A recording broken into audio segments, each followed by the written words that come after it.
8 мектеп ұжымы Рамазан айында өзгеге су ұсынсаң өзің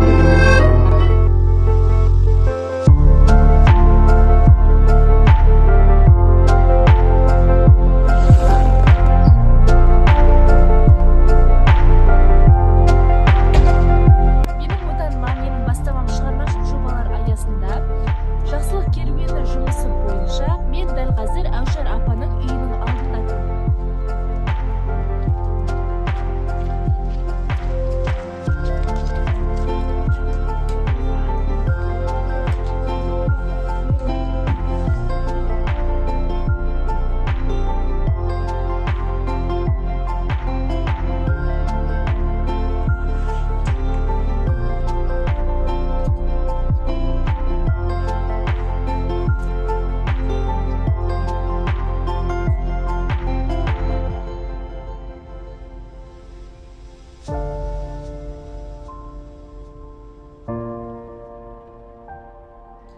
Апа, сіз өзіңіз жайлы қысқаша айтып берсеңіз.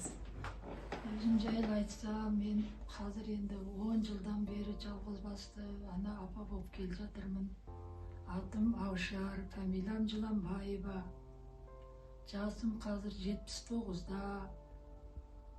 Туған жылым январь, міне осы баспанада міне 10 жылдан бері айдымнан кейін мысалы жалғыз тіршілік етіп келе жатырмыз. Bir Құдайдың арқасы, көпшіліктің, Алланың берген жәрдемімен осындай қалды келе жатырмын, Аллаға шүкір. Әрдайым мектептен қыс кезінде оқушылар келіп көмек жасап тұрады. Туған туысқандар көмектеседі. Денсаулықта жоқ бір жағынан. Құдайға жалынып жүрмін, енді осылай міне тіршілік келе жатырмын, Аллаға шүкір. Міне өздерің келіп тұрсыңдар. Қыста келіп міне балалармен меруерт есіктің алдында қар күреп, ауланы тазартып беріп, оның алдында қыстағы самал келді, балалармен тағы да. Осылай міне осы сәтке деймін. Әйтеуір бір күн ауру, бір күн сау деген. Құдайға шүкір. Сіз күнделікті өмірде қандай істермен айналысасыз, және де біз сияқты жастардың көмегі сізге қалай әсерін тигізді? Күнделікті ені тіршілігім бір Алланың жәрдемімен осы үйде өзім жүрген адамын. 5 уақыт намазым бар. Не Рамазанда, қасиетті Рамазанда ораза ұстап келе жатырмын. Енді көпшіліктің, енді мектептің енді көмектері жақсы, ризамын. Әр уақытта көмек жасап, міне өздеріңе келіп тұрсыңдар тағы да. Құдайға шүкір. Разымын енді тіршілікке, Алланың берген осы жасына аман есен келе жатырмын.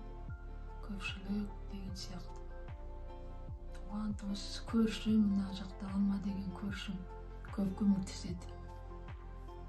Қыстай сол Алма деген көршім көмектесіп тұрады. Отын суыма, көмірме сол ауыр. Солай күнделік тіршілігім. Кейде біз өз уақытымызды бос өткізіп алып жатамыз. Алайда жақсылық жасау үшін көп нәрсе керек емес, тек мейірімді жүрек жеткілікті.